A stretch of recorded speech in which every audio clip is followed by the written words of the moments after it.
Hi, Cindy Thompson here in my home office. I wanted to talk to you today a little bit about fiction. I'm going to make 3 of these videos leading up to the release of my new book, Sofia's Tune, and I just thought it'd be a chance for us to chat a little bit about fiction and today why people why people read fiction. And being a fiction lover myself, especially of historical fiction, I thought I'd just share with you some of the books that I've enjoyed and just talk about why I think people read fiction. I'm not going to show you all my favorite books. I don't even know if I could name all my favorite books. I just pulled a few examples off my shelf randomly in no particular order just to talk about some of the appeal that each one has. And here's the first one, The Secret Life of Bees by Sue Monk Kidd. And this is a book that was made into a movie. You may have seen the movie. And it's a story of a little girl who is trying to uncover or really try to understand her family dynamics. And she's studying also the bees that she hears in her walls. And she discovers that bees have a secret life that we may know nothing about. And that kind of parallels life, that people have secrets. And sometimes real life just doesn't clean up that nice. And this is kind of that kind of story that she learns about the secret life of some of the people that she knows and she loves. It's a powerful story. It's had lasting power, appeal that I think everyone should read. I hope everyone would enjoy. So that's one reason that I think people read fiction, is because they want to relate to that human condition and explore that further, the things that we have in common. Another story, historical, A Tree Grows in Brooklyn by Betty Smith. And actually this story was written about the memories, or the author drew on her own childhood memories in Brooklyn, New York, inner city, at a time that none of us have experienced. Betty Smith died in 1972. So these were drawn from her childhood memories, which I think makes it even more valuable for us to really get a feel of what life was like then, and to learn some new things about the time period, about the inner city life of a child. And so I think that's another reason that people read fiction, is to learn something new that they hadn't experienced before. And this next one, of course, being a book about the Middle Ages, would be a time that we haven't experienced, but it's adventure, entertaining. This is Stephen Lawhead's Byzantium, which is also an older book, but it's one I enjoyed very much.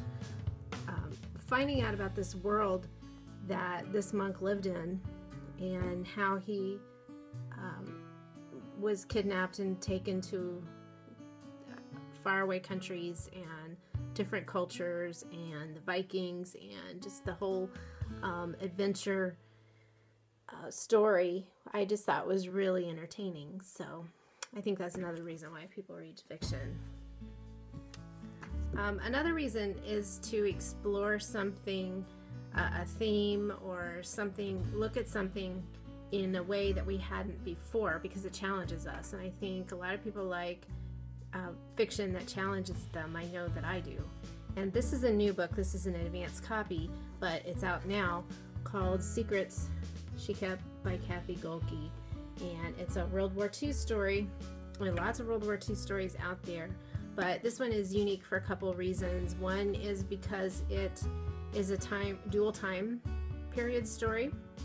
So there is this woman who is looking back into her family history to try and understand mother that she was never close to, and why was her mother like that. And she gets to meet her grandfather in Germany that she hadn't known before, and as she learns things about him, she's challenged to how do you care for somebody who made some of the decisions that they made decades earlier. It's a story about forgiveness, but it challenges us to really think about how are we going to react to people who now history has shown have made some terrible decisions, but in the time period of this book, these people are still living. So how do we cope with that, and how do we forgive? I think it's a powerful story on forgiveness, so you'll want to read that one too.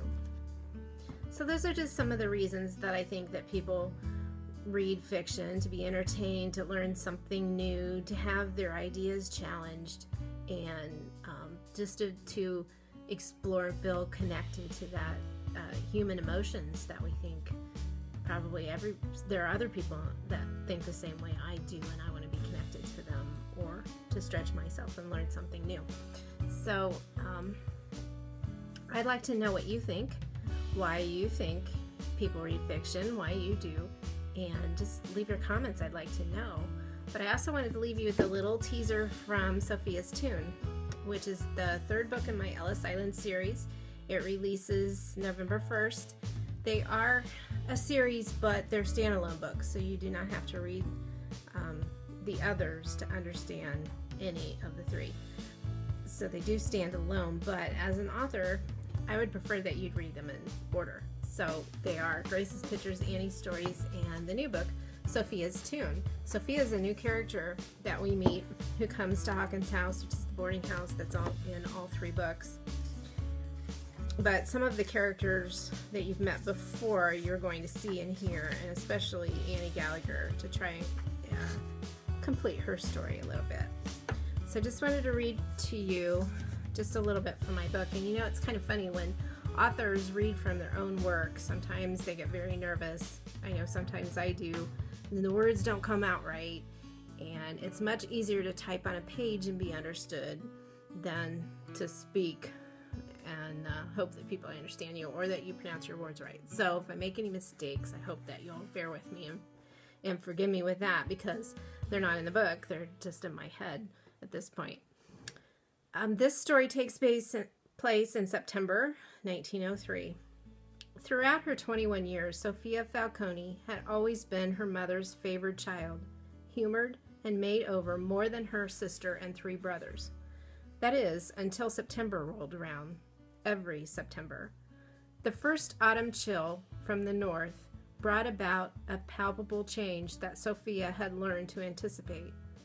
The inaugural twinge of gold in the trees, the reddening of apples, the shorter days, all harbingers of her mother's impending personality change.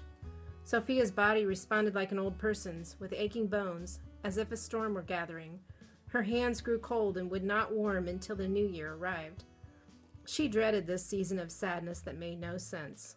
Autumn blues, Papa called it, and Mama had it worse than anyone Sofia knew. And my second video, I'll read you just a little bit more, and we'll talk about fiction again, and the transformation that fiction can have on people's lives. And I'd like to know if it's happened to you, if a book has changed your life. But I'm going to use some more examples, fiction examples, of books that I think have changed some people's lives, hopefully for the positive. So that's it for today, and I hope you'll come back and hear the next video.